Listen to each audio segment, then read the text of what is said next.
Welcome back to Aqua Reads, where we dive deep into the world of captivating short stories. I'm here to take you on another literary journey that'll leave you thinking long after the last word. So get comfortable, maybe grab a cup of tea, and let's begin. Bloodmoney Chapter 1, The Perfect Score. The rain hammered Chicago streets like bullets from heaven, each drop exploding against the pavement in a symphony of urban decay. It was October 1947, and the city wore its scars from the war like medals of dishonor. In a dimly lit warehouse on the south side, 5 shadows gathered around a table scarred by cigarette burns and broken dreams. "Gentlemen," said the man they called Fly, his voice smooth as aged whiskey but twice as poisonous. "We all know why we're here. 3 banks, 3 days, one hell of a payday." The others shifted in their chairs, faces hidden behind cheap carnival masks, a ritual Fly had insisted upon. No real names, no personal histories, no connections that could lead back to them when the heat came down. And it would come down hard. Bird adjusted his sparrow mask, the beak casting strange shadows across his features. He was the inside man, worked as a janitor at First National. 20 years of mopping floors and emptying trash cans had given him access to every corner, every routine, every weakness in their security. His motivation was simple: his daughter needed an operation, and the insurance company had denied the claim 3 times. Fox sat perfectly still, his red mask a slash of color in the gray warehouse. He was the wheelman, could make any automobile sing like Sinatra and dance like Astaire. The war had taken his brother, and the government's promises of veteran benefits had proven as empty as a politician's smile. He needed enough money to disappear, maybe head west where the ghosts couldn't follow. Crow picked at his fingernails with a switchblade, the black feathers of his mask trembling with each breath. He was the muscle, prison-built and razor-sharp. 5 years in Joliet for armed robbery had taught him that violence was just another language, and he spoke it fluently. His share would buy him a new identity and a one-way ticket to South America. The 5th man called himself Wolf, though under his mask he was really Thomas Tommy Caldwell. He'd been a bank security guard until he'd discovered his wife Helen was skimming from the deposits at Merchants Trust, where she worked as a teller. Instead of turning her in, he'd decided to join her in a different kind of game. What he didn't know was that Helen had her own plans that didn't include him living long enough to spend his share. Fly spread the blueprints across the table like a dealer shuffling marked cards. "First National tomorrow at 9 a.m., right when they open. Bird gets us in through the service entrance. Merchants Trust on Wednesday during lunch rush, too many people, too much chaos for the guards to think straight. Finally, Chicago savings on Friday. By then, they'll be expecting us, but we'll be long gone with close to 200 grand. The number hung in the air like smoke from a funeral pyre. $200,000. Enough to buy new lives, new dreams, new ways to forget the nightmares that haunted them all. After Friday, we scatter like leaves in the wind," Fly continued. "Nobody contacts anybody for 6 months. We meet at the Blackhawk Diner on New Year's Eve to split the final take. Questions?" There were none. These were men who'd learned that questions were dangerous luxuries in a world that had already given them all the answers they could handle. Chapter 2, The first hit. First National Bank stood like a marble monument to other people's money, its columns stretching toward a sky that had forgotten how to be blue.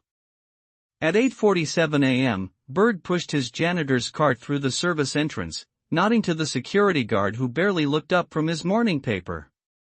The guard had seen Bird every day for 4 years. He was part of the furniture, invisible as shadows at noon. 13 minutes later, 4 masked men walked through the front door like death's own salesmen. Fox waited outside, the engine of the stolen Packard purring like a satisfied cat. The morning rush was light, a handful of early customers, 2 tellers, 1 guard who looked like he'd rather be anywhere else. "This is a robbery." Fly's voice cut through the morning quiet like a blade through silk. Everybody on the ground, hands where I can see them. Crow moved with practiced efficiency, his Thompson submachine gun convincing the guard to reconsider his heroic impulses. Wolf and Bird vaulted over the teller counter, stuffing bills into canvas bags while the customers and staff pressed their faces to the cold marble floor. The whole thing took 4 minutes and 37 seconds. They walked out with $18,000 and the kind of reputation that made other criminals nod with respect. The newspapers would call it the work of professionals, but they had no idea how professional things were about to become. Chapter 3, Merchants Trust Wednesday arrived wearing fog like a widow's veil. Merchants Trust sat in the heart of downtown, its Art Deco facade hiding the kind of old money that built cities and buried secrets. Helen Caldwell stood behind the teller window, her blonde hair perfectly coiffed, her red lips curved in a smile that never reached her eyes. She watched the clock, 12:15 p.m. When the masked men burst through the doors, she screamed with all the authenticity of a Hollywood starlet. But behind her terrified facade, Helen was counting. Counting the seconds until her husband's voice barked orders, counting the bills as they disappeared into the bags, counting the steps that would lead to his grave. This job netted them $47,000, but it also netted them something else, attention.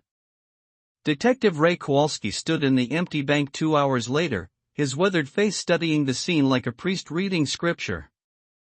He'd seen enough robberies to know when something didn't fit, and this one had edges that cut both ways. Professional job, his partner observed, lighting a lucky strike. In and out clean. Kowalski nodded, but his eyes lingered on the teller windows. Helen Caldwell had given her statement with textbook precision, too much precision for someone who'd just lived through her first armed robbery. In his 20 years on the force, Ray had learned to trust his instincts, and right now they were screaming that this woman knew more than she was saying. Chapter 4, The Final Score. Chicago savings was a fortress of steel and concrete, built in the days when banks were designed to withstand everything from determined thieves to determined governments. But even fortresses had weak points, and Bird had found theirs during his late-night reconnaissance missions. Friday morning came dressed in gunmetal gray, the kind of day that made honest men think dishonest thoughts. The gang gathered for the last time at the warehouse, their masks hanging on nails like the faces of the damned. "This is it, boys," Fly said, checking his .45 for the 100th time. "After today, we're rich men living in poor men's graves if we're smart about it." The Chicago savings job was their masterpiece. $78,000 in 12 minutes, with a precision that would have made Swiss clockmakers weep with envy. They left through the back alley as the first police sirens began their banshee wail in the distance.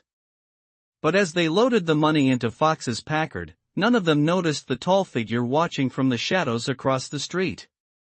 The Undertaker, that's what the streets called him, stood 6'4" in his black overcoat, his face a map of scars and broken promises. He'd been hired 3 days ago by a blonde woman with cold eyes and hot money, and his reputation for completing contracts was as spotless as his kill record. Chapter 5, The splitting the abandoned warehouse in Cicero had been their agreed-upon meeting point for the division of spoils. As agreed, they would take only their share from the first 2 jobs, $35,000 total, and leave the rest buried until New Year's Eve. It was the smart play, the safe play, the kind of thinking that kept professional criminals breathing. "Gentlemen, it's been a pleasure doing business with you," Fly said, tipping his hat to the others. "Remember, 6 months of silence, then we're all rich enough to forget we ever knew each other." They scattered like startled crows, Fly to a cabin in Wisconsin, Bird to his sister's farm in Indiana, Crow to a flophouse in Detroit, Fox to a motor lodge in Missouri, and Wolf to a rented room above a barbershop on the north side, where he planned to lay low until Helen's investigation was complete. He'd told her about the jobs 2 days earlier, spun her a story about going straight and using his share to start fresh somewhere new. She'd smiled and kissed him and told him she loved him, but her eyes had already been calculating the distance between love and money. Chapter 6, The Undertaker's work begins. The Undertaker found Bird first. The farm in Indiana was picture postcard perfect: red barn, golden wheat, the kind of place where honest men grew honest crops under honest skies. Bird was chopping firewood behind his sister's house when death came calling on it Tuesday morning. "You one of the bank boys?" The undertaker's voice was like gravel in a cement mixer. Bird spun around, the axe still in his hands. For a moment, he thought he might have a chance. Then he saw the Thompson submachine gun, the same model Crow had carried during the robberies, and knew his luck had finally run out. They found what was left of Bird scattered across 3 counties. The message was clear enough for anyone who could read between the lines: someone was hunting the crew, and they weren't interested in taking prisoners.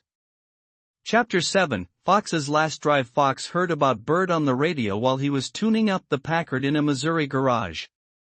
The news report was brief: Midwest farmer found murdered, possible connection to recent bank robberies, but Fox had survived too many close calls to ignore the warning bells ringing in his head. He was halfway to California when the undertaker caught up with him. It happened on a lonely stretch of Route 66, somewhere between nowhere and the edge of the world. Fox saw the black sedan in his rearview mirror and knew immediately that his past had finally caught up with his future. He floored the accelerator, pushing the Packard to its limits, but the undertaker was patient. He didn't need to catch Fox, he just needed to wait for the inevitable. The roadblock was expertly placed around the blind curve. Fox saw it too late to stop, too late to turn, too late to do anything but close his eyes and pray to a God who'd stopped listening years ago. The Packard hit the logs at 90 miles per hour and became a funeral pyre that could be seen for miles. When the state police investigated, they found evidence of the bank robberies in Fox's luggage: marked bills, newspaper clippings, even one of the carnival masks. Case closed, at least as far as the official records were concerned. Chapter 8, Crow's Cage. Detroit in autumn was a city of shadows and smoke, where desperate men made desperate choices in desperate times.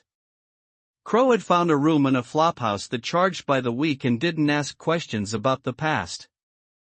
He'd been lying low for 3 weeks when he heard about Fox, and by then he knew the game had changed. The undertaker came for him on a Friday night, when the streets were full of drunks and dreams and broken promises. Crow was ready, his .38 in one hand, his switchblade in the other, 15 years of violence coiled in his muscles like a spring waiting to snap. But the undertaker was a professional, and professionals didn't take chances. The gas came through the window first, sweet and cloying as a funeral bouquet. By the time Crow realized what was happening, his weapons felt like they weighed 1,000 pounds each. They found him the next morning, hanging from the ceiling fan with a note pinned to his chest: 3 down, 2 to go. The message was meant for Fly and Wolf, assuming they were still alive to receive it. Chapter 9, Fly's last flight. Fly had been a criminal long enough to recognize the sound of his own death approaching. The cabin in Wisconsin had seemed like the perfect hideout: remote, isolated, defensible. But isolation worked both ways, and when the undertaker came calling, there was nobody around to hear the screams. The phone call came at 3 a.m., the voice on the other end as cold as a mortician's smile. "You can run, but you can't fly away from me forever." Fly spent the next 2 days turning his cabin into a fortress, boarding up windows, setting traps, cleaning his weapons until they gleamed like deadly jewels. He'd survived the war, survived prison, survived 20 years in the game by being smarter and meaner than everyone else.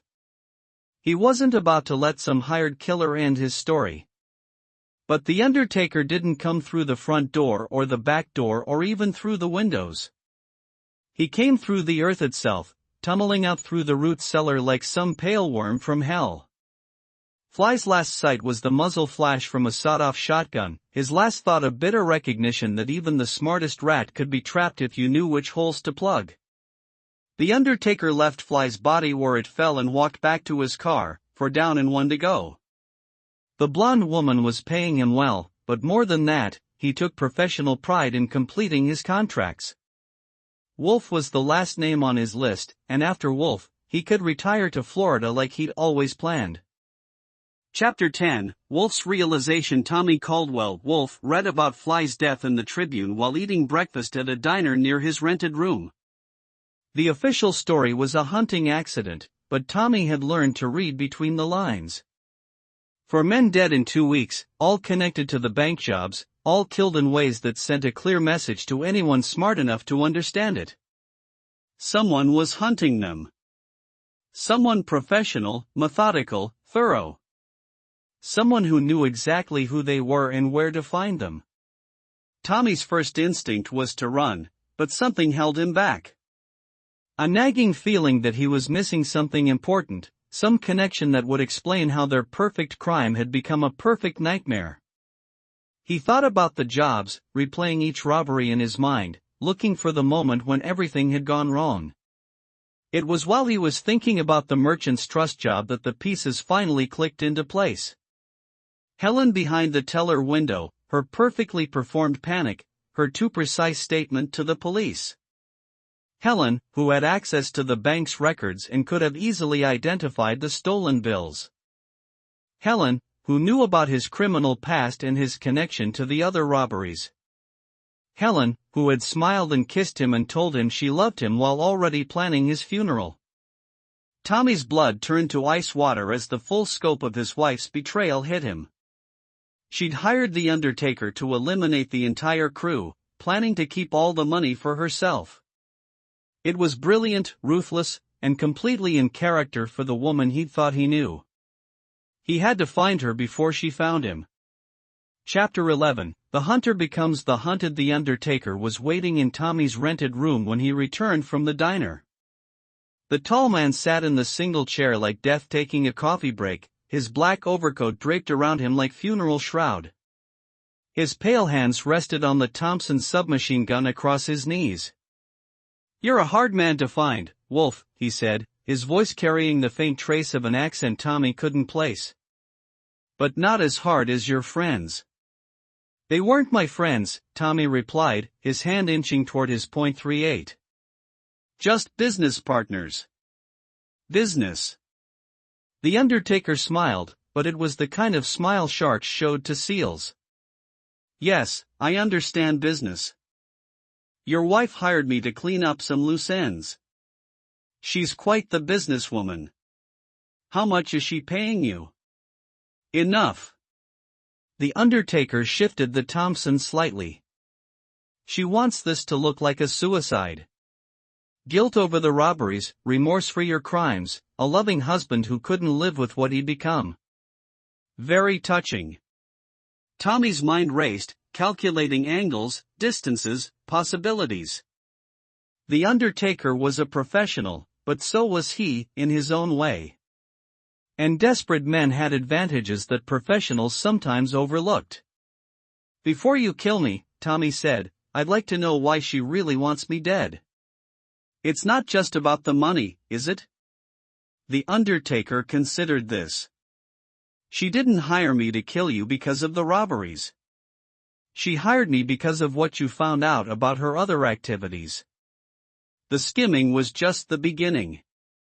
She's been running a numbers game through the bank, washing money for some very dangerous people." "You were going to expose her, weren't you?" Tommy's blood ran cold. He hadn't known about any of that. Helen's betrayal went deeper than he'd imagined. "She played you from the beginning," the undertaker continued. "Set you up to take the fall for everything. The robberies, the numbers racket, all of it. Very clever woman. Clever enough to hire you to kill her own husband. Clever enough to survive in a business that eats people alive." The undertaker raised the Thompson. "Nothing personal." Chapter 12, The Reckoning. Tommy dove behind the bed as the undertaker's finger tightened on the trigger. The Thompson's stutter filled the small room with thunder and death, chewing through the thin walls like termites through balsa wood. Tommy rolled, came up with his .38 in his hand, and put 2 rounds through the spot where the undertaker had been sitting. But the chair was empty. The undertaker moved like smoke, flowing around obstacles with the practiced grace of a man who'd danced with death so often he knew all the steps. His footsteps whispered across the floorboards as he circled his prey. "You can't run forever, Wolf," the Undertaker called out. "And you can't hide in a room this small." Tommy crashed through the window in a shower of glass and splinters, hitting the fire escape hard enough to see stars. 3 stories below, the alley stretched like a canyon between tenement walls. Behind him, the Undertaker's Thompson started singing again, the bullets sparking off the iron railings like deadly fireflies. Tommy half fell, half ran down the fire escape, taking the stairs 3 at a time. He could hear the Undertaker following, methodical and patient as a glacier. At the 2nd floor landing, Tommy stopped and waited. When the tall man appeared at the window above, Tommy emptied his remaining rounds in a tight pattern that would have done his army instructors proud. The Undertaker stumbled, clutched his shoulder, but kept coming. These professional killers were harder to stop than cockroaches, and twice as persistent. Tommy dropped to the alley and ran, his lungs burning as he sprinted toward the street. He had one advantage: he knew this neighborhood, knew its shortcuts and hiding places. But the Undertaker had other advantages: patience, experience, and the kind of single-minded focus that came from treating murder as a craft to be perfected. Chapter 13, Helen's Web. Helen Caldwell sat in her apartment on Lake Shore Drive, counting money by lamplight. The stolen bills were spread across her dining room table like green petals from some poisonous flower. $143,000 in total, enough to buy a new life in a place where nobody would ask awkward questions about her past. She'd been planning this for months, ever since she'd discovered that Tommy was getting suspicious about her activities at the bank. The robbery scheme had been perfect: let her husband and his criminal friends take all the risks, then eliminate them and keep all the rewards. The Undertaker's reputation had preceded him. By all accounts, Tommy should have been dead hours ago. The phone rang at 11:17 p.m., shrill as a factory whistle in the quiet apartment. Helen answered on the 2nd ring, expecting to hear the Undertaker's gravel voice confirming the completion of his contract. Instead, she heard her husband. "Hello, Helen." Her blood turned to ice water, but her voice remained steady. 20 years of lying had taught her to mask her emotions like a poker player hiding a losing hand. "Tommy? Oh my God, where are you? I've been so worried." "Cut the act." His voice was flat, emotionless, the voice of a man who'd seen too much and had nothing left to lose. "I know about the Undertaker. I know about the numbers racket. I know about all of it." Helen's mind raced, calculating new angles, fresh lies, alternative strategies. "I don't know what you're talking about." "Tommy, you're scaring me. The only thing you should be scared of is me finding you before sunrise." The line went dead. Helen stared at the phone for a long moment, then began packing the money into a leather suitcase. She prepared for this contingency: false identity papers, a car registered under an assumed name, enough cash to disappear forever. But first, she had one more call to make. Chapter 14, The Undertaker's Last Hunt. The Undertaker found Tommy in Millennium Park at 2 a.m., standing beside the lake like a man contemplating baptism or suicide. The tall killer had bound his wounded shoulder with strips torn from his shirt, and his pale face showed the strain of blood loss, but his grip on the Thompson remained steady. "Your wife doubled the contract," he called out across the empty park. "She wants you to suffer before you die." Tommy turned slowly, his .38 hanging loose in his right hand. He'd reloaded at a gun shop in Chinatown, trading his watch for ammunition and a few extra hours of life. "She always was ambitious." Tommy's voice carried across the water like a ghost's whisper. "Did she tell you why she really wants me dead? Does it matter?" The Undertaker advanced steadily, professionally, keeping the Thompson trained on Tommy's center mass. "Dead is dead. It matters to me." Tommy started walking toward the killer, his footsteps echoing off the empty buildings. "She killed 4 good men because she was afraid they'd figure out what she really was." And what's that? A black widow. She's been using the bank to wash money for the outfit, skimming from deposits, running numbers through the teller windows. She's probably stolen more money than we ever dreamed of taking. The undertaker paused, considering this information. In his line of work, it paid to understand all the angles, all the motivations, all the reasons why people hired him to solve their problems with bullets. Interesting, he said finally. But not relevant to our business here. Maybe it is. Tommy stopped walking when he was 20 feet from the muzzle of the Thompson. She's planning to disappear with all the money, yours, mine, everyone's.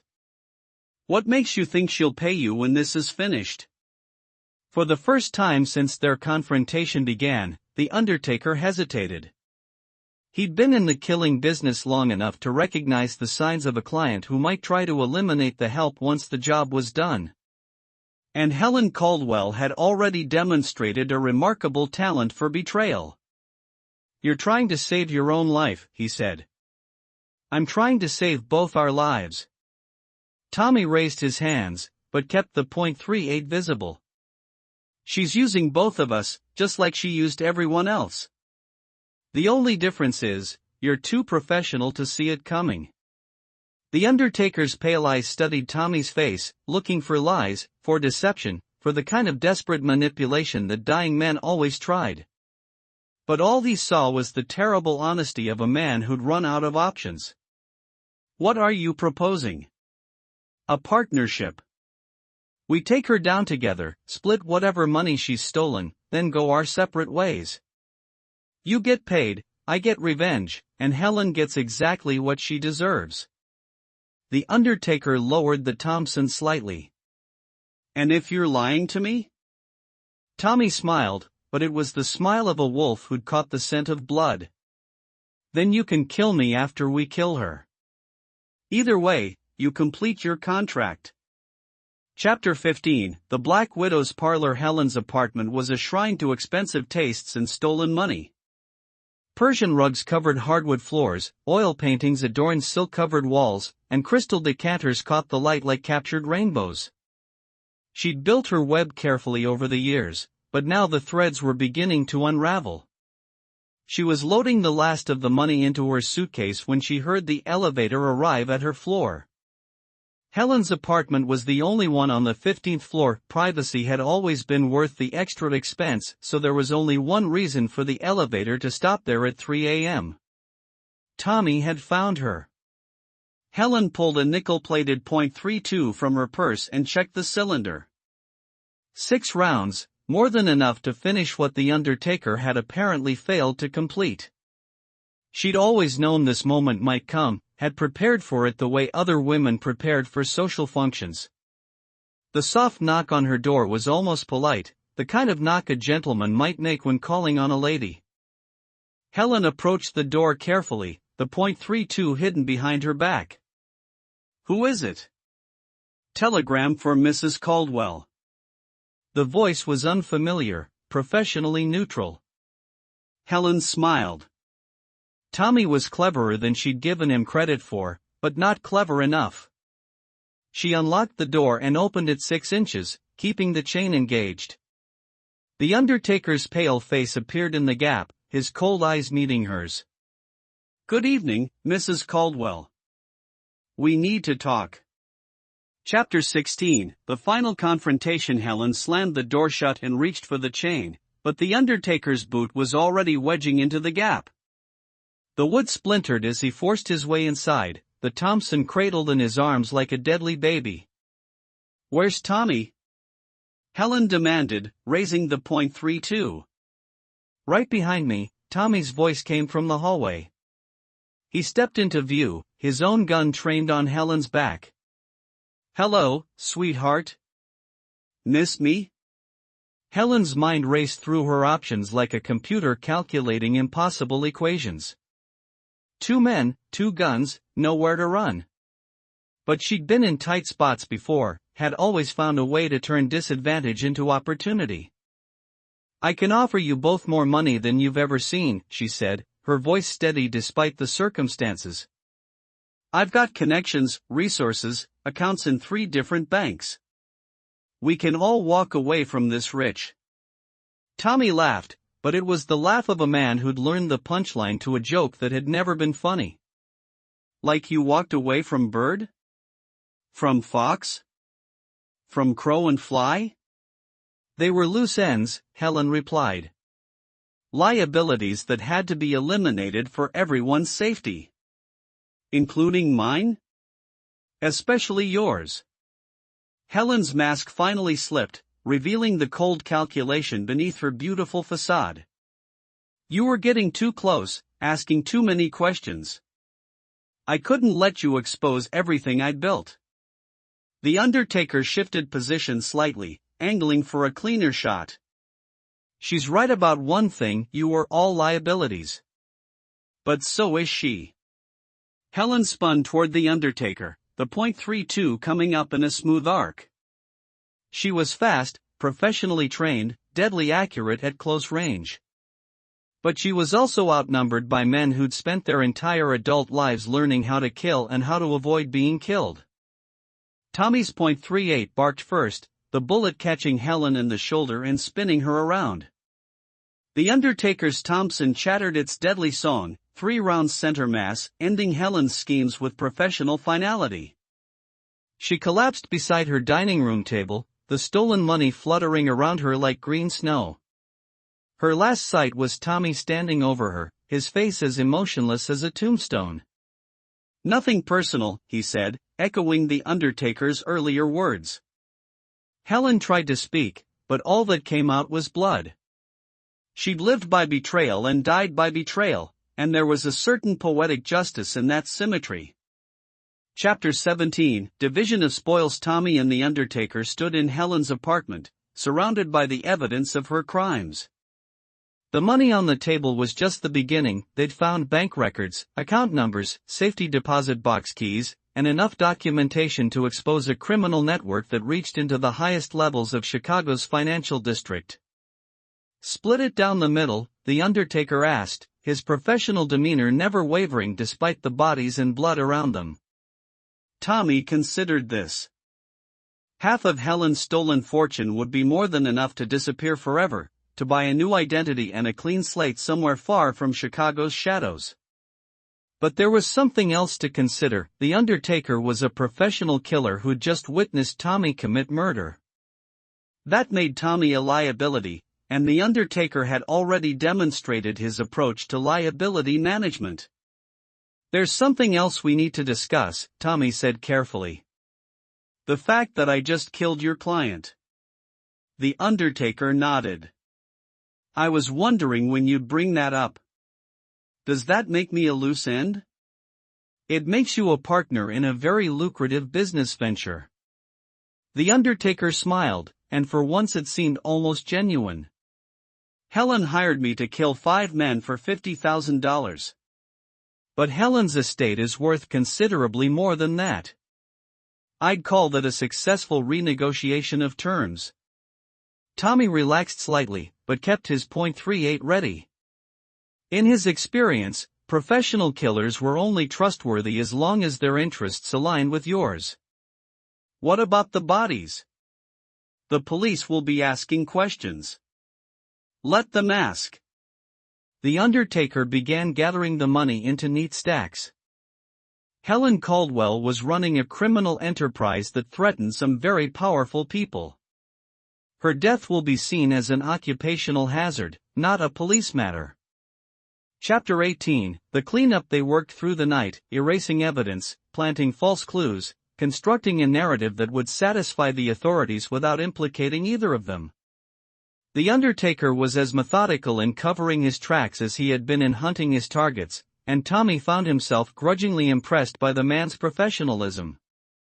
By dawn, Helen's apartment had been transformed from a crime scene into a carefully staged tableau.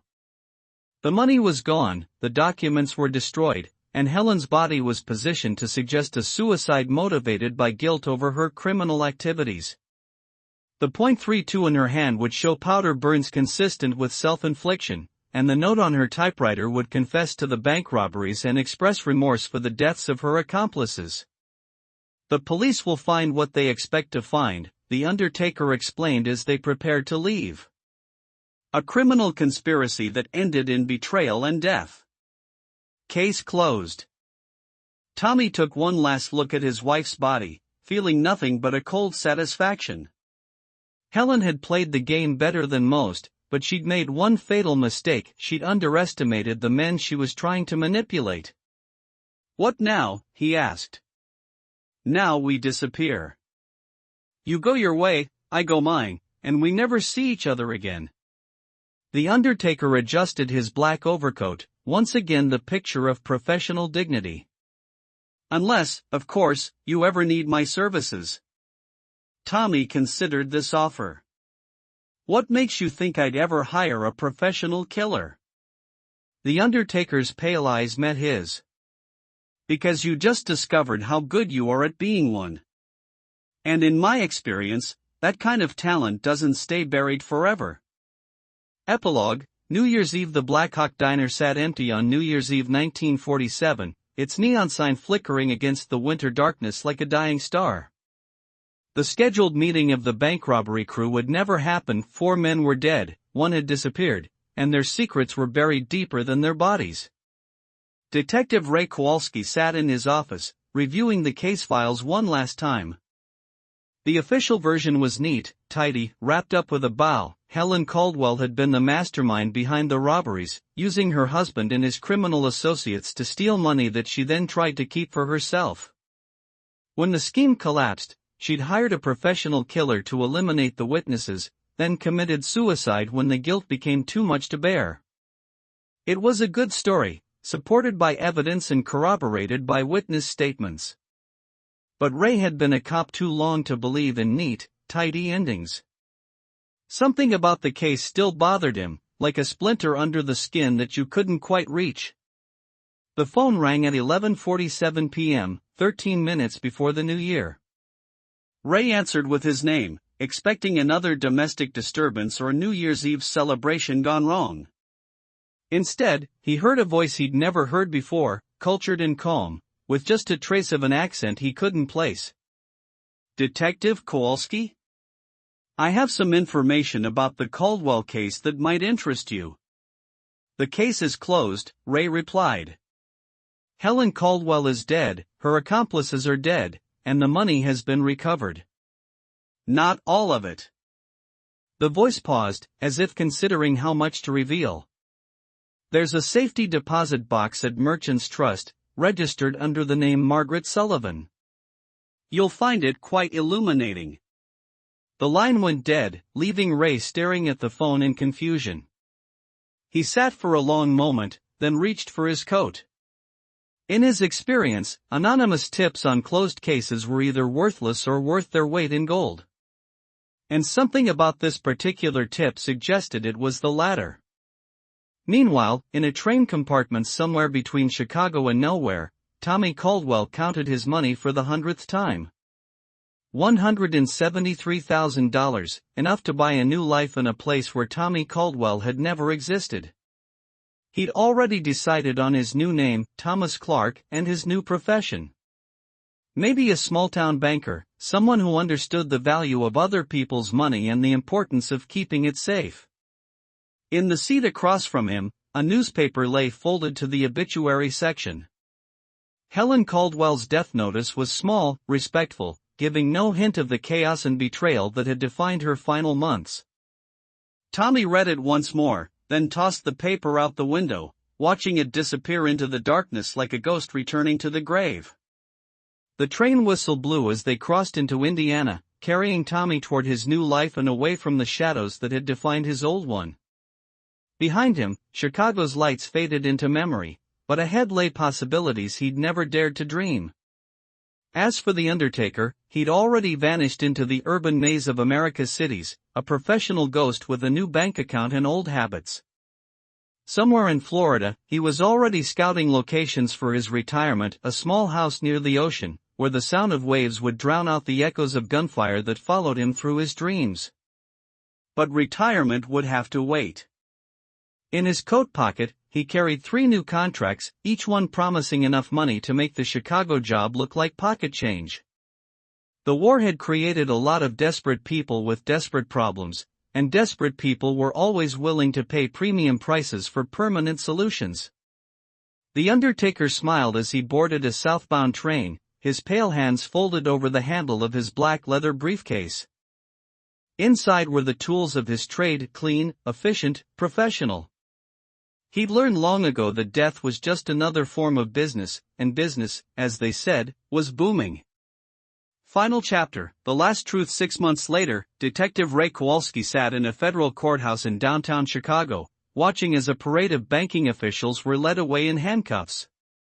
The safety deposit box had contained more than money, it had contained records of a criminal conspiracy that reached into the highest levels of Chicago's financial establishment. Helen Caldwell hadn't been the mastermind, she'd been middle management in an operation that made the bank robberies look like amateur hour. The real masterminds were men in expensive suits who'd never held a gun or worn a mask, who'd stolen millions through legal loopholes and accounting tricks, while men like Tommy Caldwell risked their lives for thousands. It was a different kind of crime, but crime nonetheless, and Ray felt a grim satisfaction in watching justice finally catch up with them. But late at night, when the courthouse was empty and the city slept, Ray still wondered about the anonymous caller who'd pointed him toward the truth. Someone had wanted those records found, had wanted the real criminals exposed. Someone who understood the system well enough to know exactly which threads to pull to unravel the entire web. Ray never found out who made that call, but sometimes, when he was working late cases and the coffee was cold and the leads were thin, he'd remember that cultured voice with its trace of an unplaceable accent. And he'd wonder if somewhere out there, a professional killer had developed something resembling a conscience. The truth was both simpler and more complex than Ray could have imagined. The undertaker had made that call not from guilt or conscience, but from professional pride. Helen Caldwell had hired him to clean up loose ends, but she'd been a loose end herself, a middle manager in a criminal enterprise who'd gotten too ambitious and too sloppy. By exposing the larger conspiracy, the undertaker had completed his contract in a way that Helen had never anticipated. It was elegant, efficient, and thoroughly professional.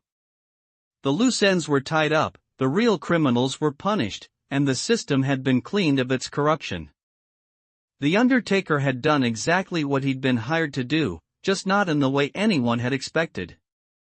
And in the end, that's what separated the professionals from the amateurs, the ability to see the bigger picture, to understand that every job was part of a larger puzzle, and to complete the work even when the client was no longer around to pay the bill.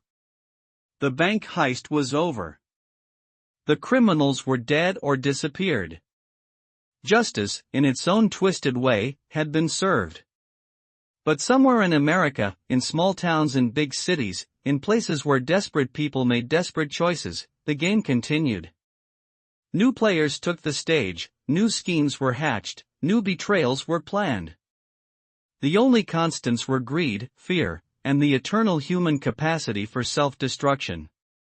And somewhere out there, patient as death itself, professional killers waited for the phone to ring, ready to solve other people's problems with bullets and silence and the kind of finality that only came from a job well done.